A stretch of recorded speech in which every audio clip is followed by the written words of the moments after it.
ஓம் சாந்தி 8-3-2025 காலை முரளி பாப்தாதா மதுபன். இனிமையான குழந்தைகளே, ஆன்மீக சேவை செய்து தனக்கும் மற்றவர்களுக்கும் நன்மை செய்யுங்கள். பாபாவிடம் உண்மையான மனதை வையுங்கள். அப்போது பாபாவின் மனதில் இடம் பெறுவீர்கள்.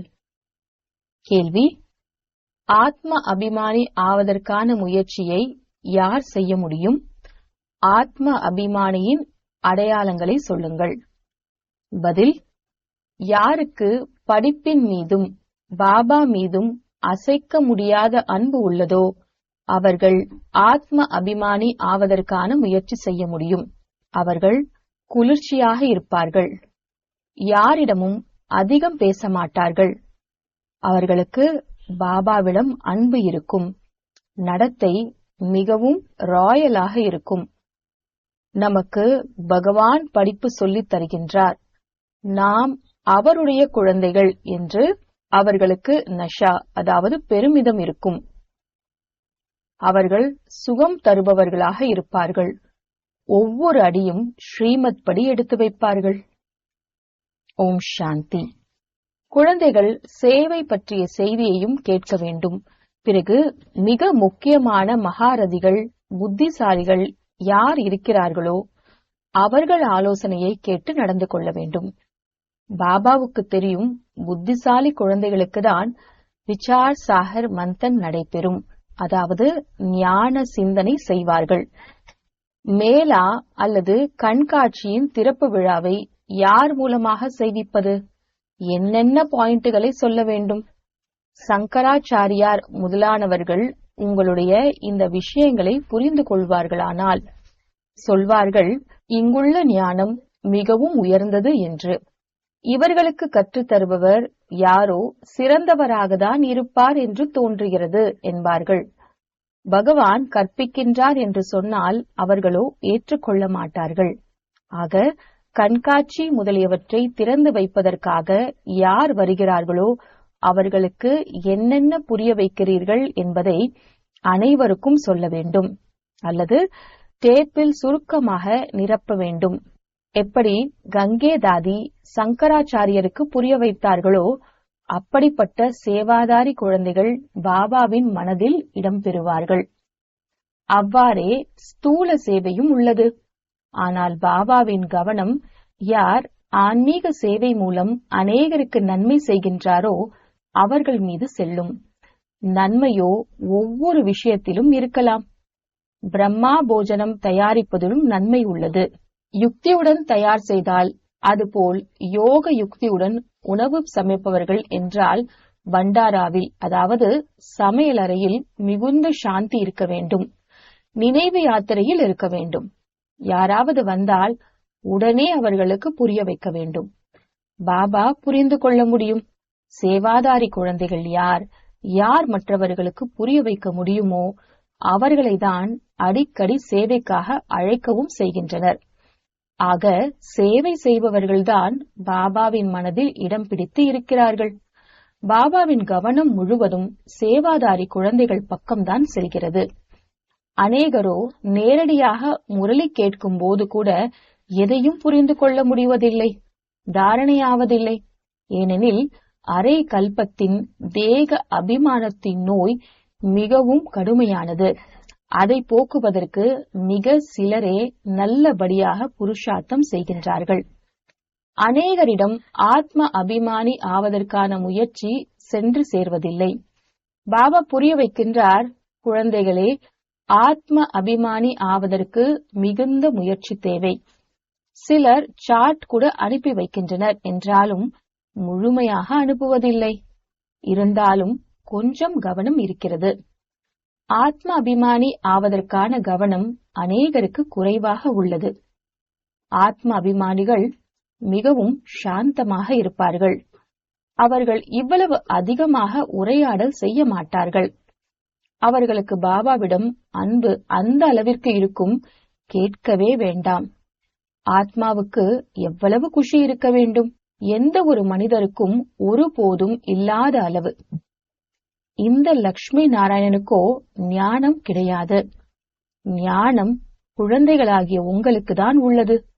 உங்களுக்கு தான் பகவான் படிப்பு சொல்லித் தருகிறார். பகவான் நமக்கு கற்பிக்கின்றார். இந்த நஷாவும் உங்களில் ஏதோ ஒருவருக்கு உள்ளது. அந்த நஷா இருக்குமானால் பாபாவின் நினைவில் இருக்க வேண்டும். அவர்கள் ஆத்ம அபிமானி என சொல்லப்படுவார்கள். ஆனால் அந்த நஷா இருப்பதில்லை. நினைவில் இருப்பவர்களின் நடத்தை மிக நல்ல ராயலாக இருக்கும். நாம் பகவானின் குழந்தைகள். அதனால் பாடலும் உள்ளது. அத்தீந்திரிய சுகம் பற்றி கோபியரிடம் கேளுங்கள் என்று. அவர்கள் ஆத்ம அபிமானியாக இருந்து பாபாவை நினைவு செய்வார்கள். நினைவு செய்வதில்லை. அதனால் சிவபாபாவின் மனதில் இடம் பிடிப்பதில்லை. சிவபாபாவின் மனதில் இல்லை என்றால் தாத்தாவின் மனதிலும் இல்லை, பெற முடியாது. அவருடைய மனதில் இருப்பவர்களானால் இவருடைய மனதிலும் இருப்பார்கள். பாபா ஒவ்வொருவரை பற்றியும் அறிவார்.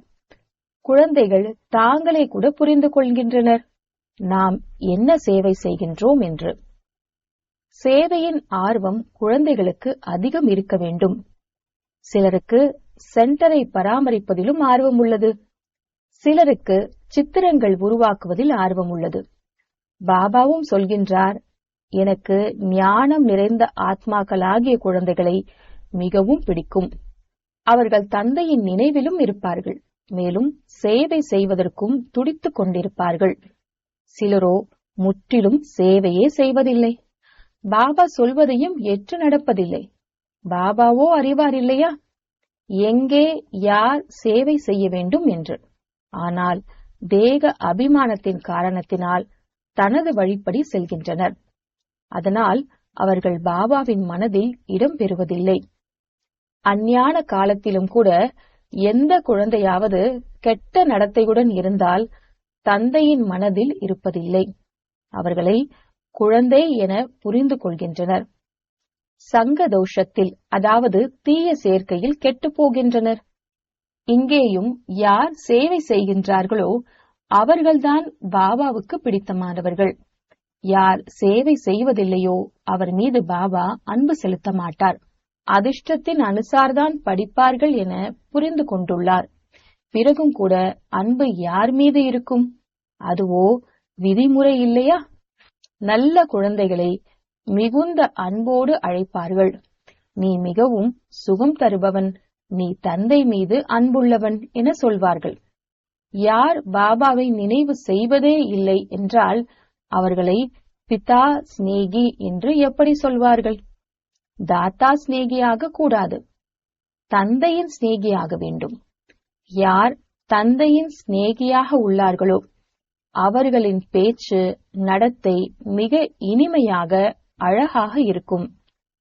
விவேகம் இப்படி சொல்கிறது, நேரம் உள்ளது என்றாலும் ஷரீரத்தின் மீது எந்த நம்பிக்கையும் கிடையாது. உட்கார்ந்தவாறே விபத்து ஏற்பட்டு விடுகிறது. சிலர் ஹார்ட் ஃபெயில் ஆகி விடுகின்றனர். சிலருக்கு நோய் வந்து விடுகிறது. மரணம் திடீரென்று வந்து விடுகிறது இல்லையா? அதனால் சுவாசத்தின் மீதோ நம்பிக்கை கிடையாது. இயற்கை சேதங்களின் ஒத்திகையும் நடைபெற்றுக் கொண்டிருக்கிறது. காலம் தவறி மழை பெய்வதாலும் நஷ்டம் ஏற்பட்டு விடுகிறது. இந்த உலகமே துக்கம் தரக்கூடியது. பாபாவும் கூட எப்போது மிகுந்த துக்கம் உள்ளதோ, இரத்த ஆறு ஓட இருக்கிறதோ அந்த மாதிரி நேரத்தில் வருகிறார். முயற்சி செய்ய வேண்டும். நாம் நமது முயற்சியை செய்து 21 பிறவிக்கான நன்மையையோ அடைய வேண்டும். அநேகருக்கு தங்களின் நன்மையை செய்து கொள்வதற்காக அக்கறை கூட காணப்படுவதில்லை. பாபா இங்கே அமர்ந்து முரளி நடத்துகின்றார் என்றாலும் புத்தி சேவாதாரி குழந்தைகளின் பக்கம் உள்ளது. இப்போது சங்கராச்சாரியார் கண்காட்சிக்கு அழைக்கப்பட்டிருக்கின்றார்.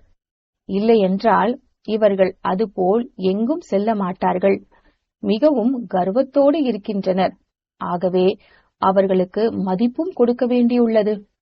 மேலே சிம்மாசனத்தில் அமர்த்த வேண்டும். கூடவே அவர்கள் அமர முடியும் என்பதில்லை. அவர்களுக்கு மதிப்பு அதிகம் வேண்டியுள்ளது.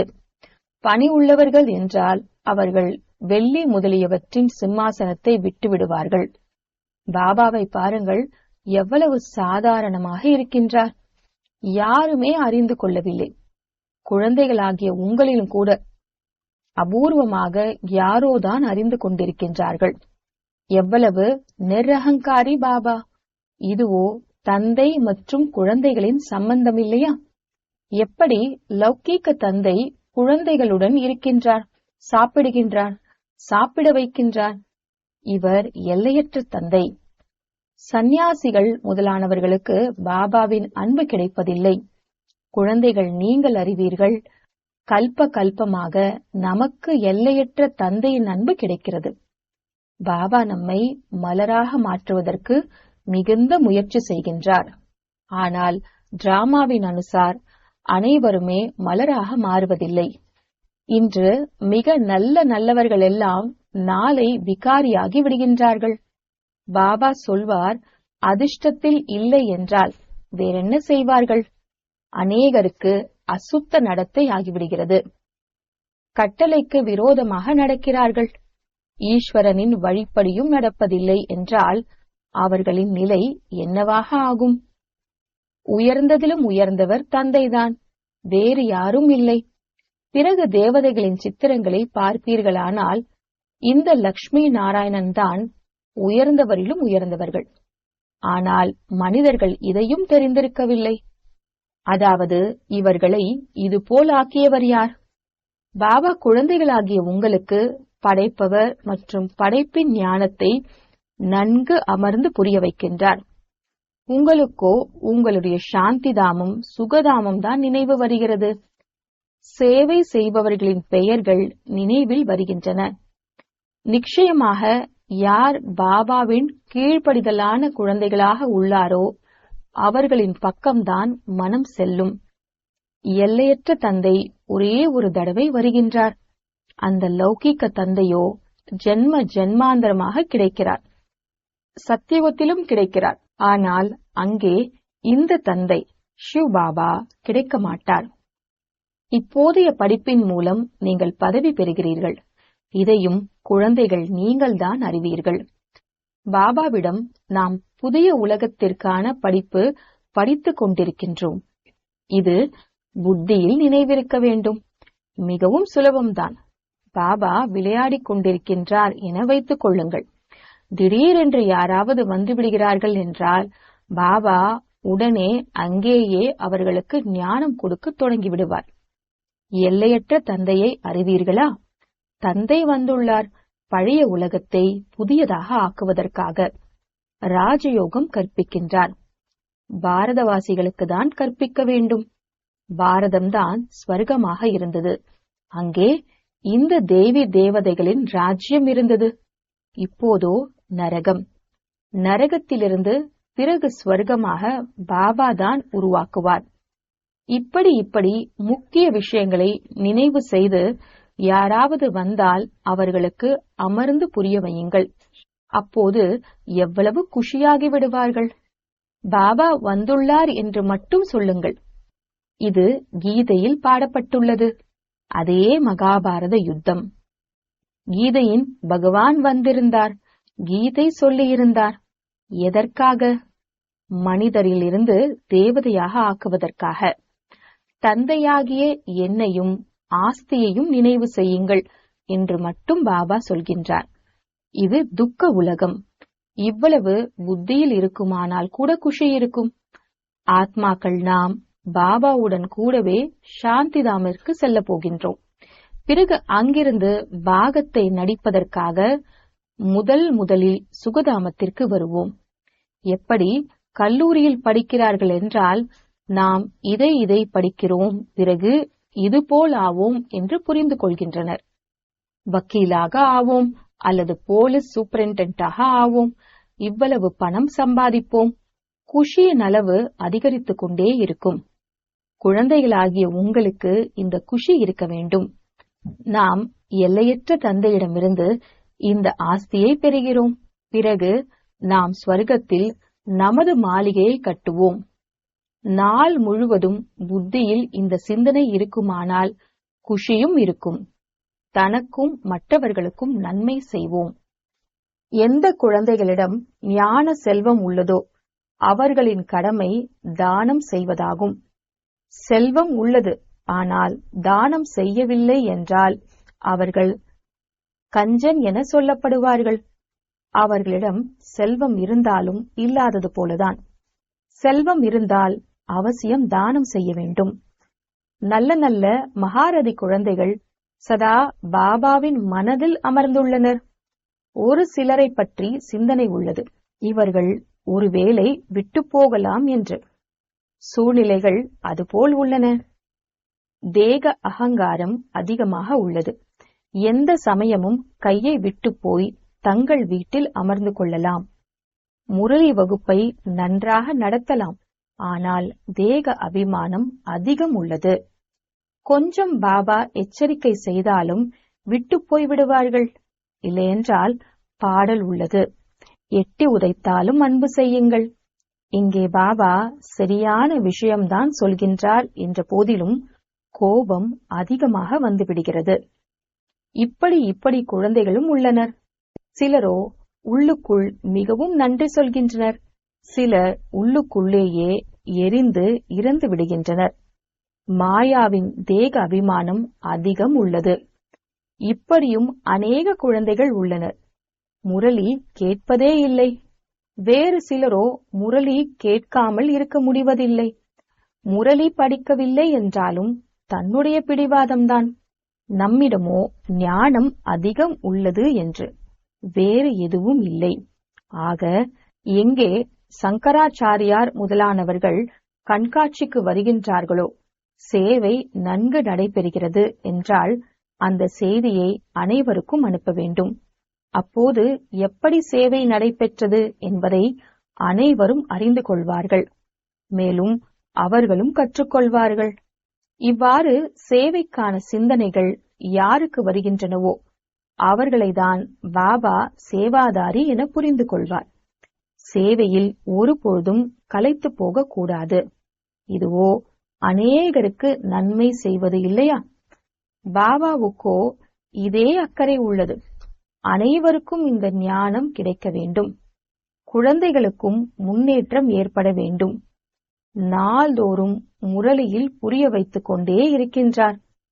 இந்த ஆன்மீக சேவை முக்கியமானது. கேட்க வேண்டும், மற்றவர்களுக்கும் சொல்ல வேண்டும். ஆர்வம் இருக்க வேண்டும்.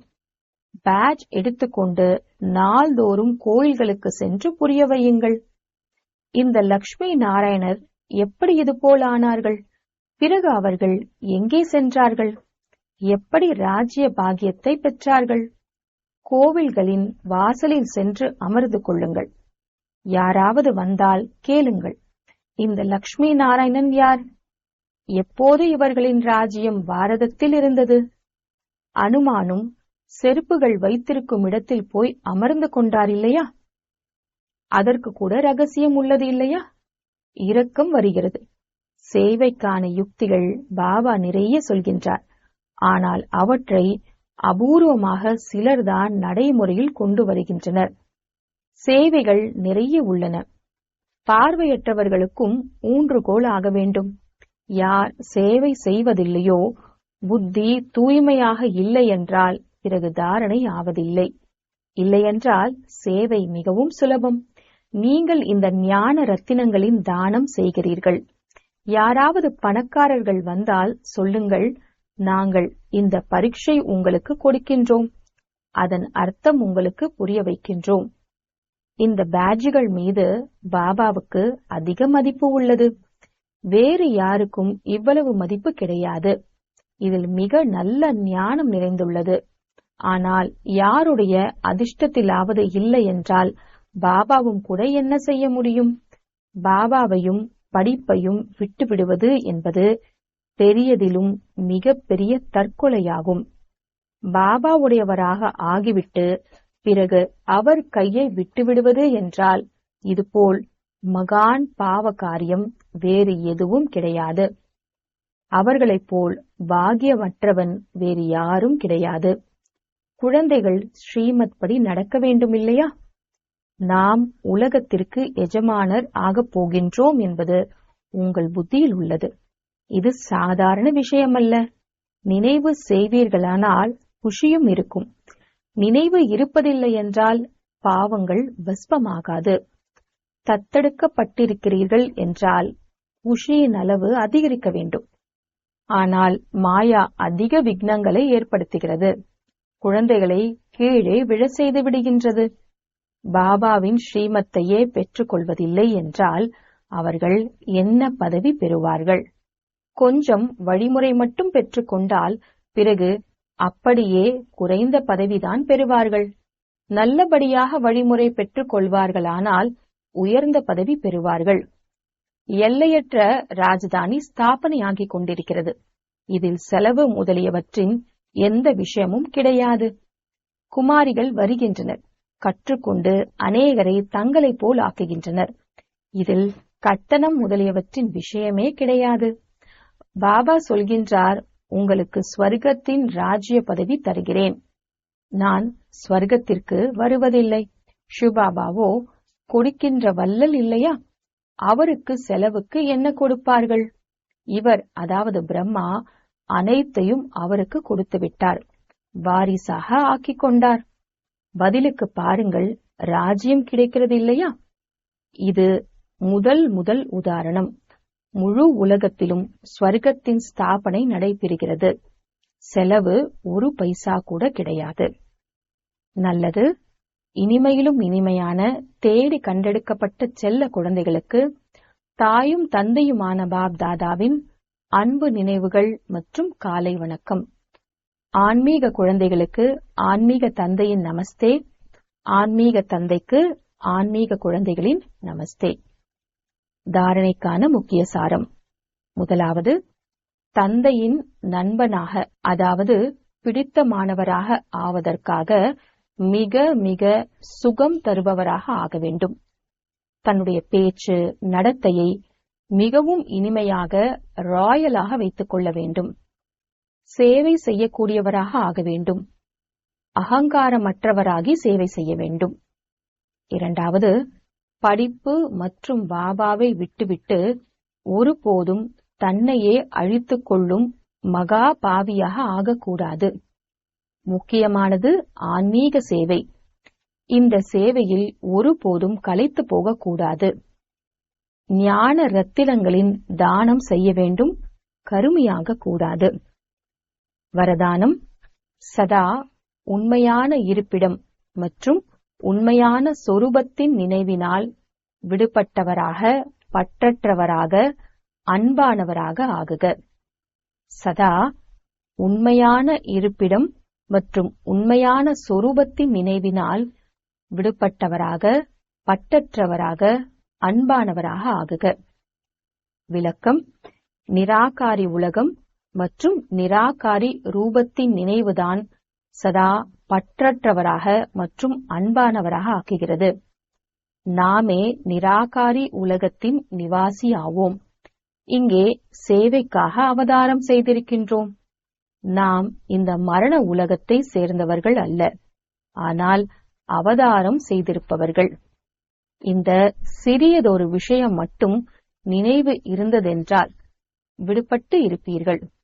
யார் அவதாரம் செய்திருப்பதாக புரிந்து கொள்ளாமல் குடும்பஸ்தன் என புரிந்திருக்கிறார்களோ அந்த குடும்பஸ்தரின் வண்டி சேற்றில் மாட்டியிருக்கும். குடும்பஸ்தன் என்பது சுமையான நிலையாகும் மற்றும் அவதாரம் என்பது முற்றிலும் இலகுவான, அதாவது லேசான நிலையாகும். அவதாரம் என புரிந்து கொள்வதால் தன்னுடைய உண்மையான இருப்பிடம், உண்மையான சொரூபம் நினைவிருக்கும் மற்றும் விடுபட்டும் விடுவீர்கள்.